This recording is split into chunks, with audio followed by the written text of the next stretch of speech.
Hello, freak bitches. And I just said, hey, how can I help? How can I get involved? Because this, means a lot to me. I'm a native Californian, and I grew up going to Yosemite, going hunting, going fishing, using the public lands. And so it was really important to me. My dad was a state parks commissioner. Most people don't know that. So when was this? What point in his life? This was gotta be when before he was the mayor. No, Carmel. No, after. Really? Yeah, this was after. So fairly recently then. Yeah, probably in the last, I would say, 15 years. Wow. I mean, I know he did it for a while and then got out. But he was big in the do you remember the toll road going through the San Clemente? No, I'm not aware of that. Yeah, so they were proposing this was when Arnold Schwarzenegger was in office, and they were proposing a toll road to go through San Clemente, which goes through Trestles, which is a popular surf break, and he was, everyone, got behind it. Surfrider Foundation, they didn't want it because it was going to destroy the wave and ultimately destroy the national park there, and so he was big on that kind of stuff, and so I've always been, sort of following in his footsteps, saying, "Hey, we gotta get in front of this problem." Dude, your dad's Clint Eastwood. That's That is so true. crazy. Yeah. That is so crazy. What is it like having Clint Eastwood as a dad? Like, what's your dad do? My dad is Clint Eastwood, bitch. People just be like, oh, shit. They just walk away, confused. Like, what happened to me? I just got hit with a rock. I mean, and you look like him, man. It's weird. Yeah. Like, when I'm looking at you, I see your dad, like, from the old Outlaw Josie Wales days. Yeah. It's what's crazy is looking at photos of him when he was 12 and I was 12. You cannot tell the difference. You put them both in black and white, you can't tell the difference. Wow. Yeah. That's a trip. Yeah. What was it like growing up with him as a dad? When did you realize, like, holy shit? I think I realized, I'm 31, so I probably realized when I was about 8. I watched Unforgiven. Oh. Yeah. He let you watch that when you were 8? That's my favorite Clint Eastwood movie ever. Yeah. Well, there's High Plains Drifters right up there, too. Well, I don't know. It's hard to lock them down. Sure. But The Unforgiven's a dark movie, man. Yeah, it's dark. William Money. Killer of women and children. Ooh, that's a dark movie, man. We all got it coming. Yeah. That's what he says in that one. I love that. It was like probably one of the most realistic killers too. Like the way he handled stuff and the way everybody else was like falling apart. Yeah. Like, you never saw that in those movies. Well, it was about regret. It was about a life filled of regret and filled with, things that you did wrong that you wish you could have, done better. And, it was sort of one last ride to, to do something better for his kids. So I think that was sort of interesting. It was sort of a final culmination of all his westerns. It really was, and almost like he updated them all too. Yeah. Because like in the old movies, like you'd have cowards and you'd have heroes and stuff like that, but in The Unforgiven, he took it to a totally different level, like psychologically. You know, like even the way he, like the switch goes off when he starts drinking and then he starts just fucking murking everybody. Like the way it was handled, it seemed so realistic. Yeah. With the way everybody would fall apart and gunfights and the way I got to watch that again now. It's been a while. Yeah. Now I'm like, this sounds awesome. It's fucking great. It's a fucking great movie. I remember seeing it. I remember the movie. I went to see it in the movie theater, and when the credits rolled at the end, I just went like this. Whoa. Yeah, powerful one. Woo! Yeah, it's an intense movie, man. Fucking intense.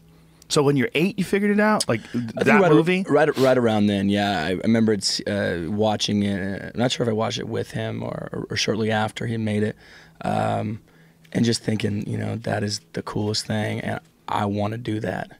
I want to be in movies. I want to tell stories like that. Wow. So how many? And you have brothers and sisters, and so how did all that work? Yeah, I've got a few sisters. My dad was a busy guy. How many kids in the family? How many wives?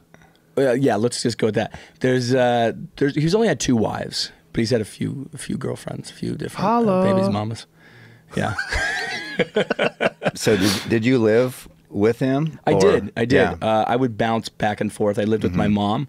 I lived with my mom in California until I was about 7 or 8, and then I lived. Then she moved. She packed up. This was kind of around the time when they split. Was your mom an actress too? No. She was just a normal person. Yeah, flight attendant. She had 2 kids with my dad, And she packed up, I think, when they sort of split, and she moved to Hawaii. She had lived there when she was a lot younger, and so she had always loved Hawaii. And so I had gone to Hawaii to live probably from about 8 to about 16. Wow. Yeah. And then I ultimately moved back with my dad for the last couple years of high school. And so yeah, it was an interesting upbringing, right? I mean, one hand I was with my dad for some time, and one hand I was in Hawaii, living there. And I don't know if you know anything about Hawaii as a white boy growing up. You're the minority. Yeah. Yeah. Mm-hmm. So it was a lot of fist fights. Did you show up with a Howley T-shirt on? Howley's Rule. Pretty much. I mean, that's a lot of people don't realize that it's pretty. Hawaii's very from like a warrior society still, and that's a great thing, kind of, because it's very primal, and it's also sort of it's one of those things where there's not a lot of tolerance for someone that you don't know or part of your family, and. So for me it was tough. It was. Did they accept you eventually? Sports really bridged that gap. Football. I played football, and that really it was tough because the first year they were like, no, they were like, get the fuck out of here. That had to suck. Yeah, I was a kid then. I was probably I don't know. I can't remember 10 or so, playing pee-wee football, right? Right. And then as I would prove myself that I was down for hard work and down to throw hits, that that sort of bridged the gap, and then ultimately they were part of my team. And then so we would go to other schools and play other schools, and then I was still the Howley boy to everybody else, but they had my back now.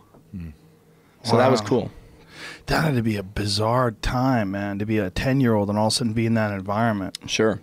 That was it was different. It was I didn't know any better because I'm right. 10 and going, okay, well, this is what I got to deal with now. These are the cards I got dealt, so either got to man up. Yeah, I have a bunch of buddies who live in Hawaii, and they say that if you're respectful and you're not Sure. a douchebag, like Yep. after a while you just fit right in and everybody's cool with it. Yeah, I mean it's I grew up also as a surfer. Growing up surfing, and so there's definitely a pecking order and a respect there that you have to learn, or you're going to learn the hard way. And I think that was a good thing, ultimately, because it kind of humbles you, and makes you know your place, which is good. Okay, wait. So I got to go back to the fanboy stuff. So I just want to ask. So That's hysterical. You started off acting with like smaller movies, right? Sure. But now Sure. you've been, and tell me if I know you were in Fury. Yeah. I didn't remember until that started to know who you Sure. were. What's that Fury? Fury was with Brad Pitt, right? Which one was that? World War II, David Ayer. Oh, that's right. Yeah. And then Well- now it feels like you're in the big movies. Well, look, I started 14, 15, almost 15 years Yeah, ago now, doing it. It's hysterical when people, I first sort of got a couple hit movies happen. Overnight success. Yeah, I know. That's how it always fuck, works. What the fuck are you talking about? I've been at it for 10 years, at that point. Yeah. But I started doing tiny one-liners. Right. Any chance I got just to get on set, play any role, do any lines, whatever, just learn, soak it up. And I was doing that for years. I mean, I was doing that for 7-8 years.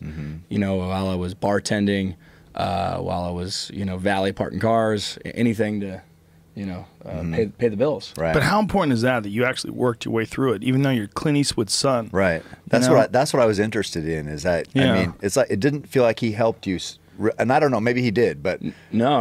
Anyone who knows my dad would just laugh at they would say, oh yeah, I mean, my dad's very old school, and he's very, very tough on his sons. I have an older brother, and it just doesn't happen like that in our family. There's no handouts. You want something, you got to go get it, and I can't thank him enough for that because it never gave me any backup. It didn't make me go, well, I can just sort of sit around, or it created drive. Yeah. It created hard work and drive, and those are all the things that take to make somebody successful. Yeah, like if you were 22 and he made you a star of his big movie, that would have probably first off, ruined that would you. have looked really bad on him. Yeah, it would look You weird. know? So, and you could, yeah, I mean, he could do that, I guess, when in his movie. But I think the common thing is, well, you had it easy because somebody else. He can't just pick up a phone and call some big director and tell him who he should cast. And if he did, it would be a mess. Yeah, it would be. I mean, and the first director would probably tell him, thank you, Clint, but I keep not doing that. This is my movie, and I don't even know who your son is. When he went on TV and did that thing where he had a seat next to him and he talked to Obama and talked to the empty chair. Did you call him up and Dad go, "What the fuck, Dad? What are you doing?" No, I stay out of politics. I don't give two shits about politics. That wasn't even politics. That was just like a play. He had like a puppet show with no puppet. Yeah, I did like the intent though. Yeah, because well, whatever. Yeah, I was good with it. I get it. But hey, restraint of tongue and pen. Hey, so didn't you try out, or I don't even know how to, but didn't you audition? There you go. This isn't my wheelhouse, but for American Sniper, I did. And that was his movie, right? That was his movie. So how'd that go? What happened? Yeah, I auditioned, and I remember actually I knew Bradley Cooper, and I said, hey, I'd love to play your brother. I read the script. And I was already doing my own thing at this point. I was working for a long time, but I'd go in periodically and audition for his films. Yeah. Because they're Clint Eastwood films. Right. If I can get an opportunity to audition, great. And then, when I said that, hey, I'd love to play your brother in it or one of those roles, and Bradley kind of looked at me like, maybe, okay, cool. Kind of brushed me off with her. I was friends with him. And then so, I sort of, said, hey, can I get an audition to go audition for this through my dad's company? And so I went and put myself on tape. It's pretty simple when you go audition for him. He's not there. No one's there or anything. You just go put yourself on tape with a casting director. Okay. And then, you either hear something back or you don't. Yeah. And that's sort of that's the end of it. And a lot of times you never do. I mean, that's how it goes for actors. Yeah. So that's what happened with that. You put it on tape and then didn't hear back. Yeah. No. You didn't say what Dad was No, up? it didn't work like that in my family. Really? He's too old to go. I would never even dare to bring up something like that. Oh, That's really? interesting. Okay. Respect. Yeah, that's probably why you're so normal. Me? Yeah, because look, those people that are in those sheltered families where it's not good. It's not good. It's not good for you.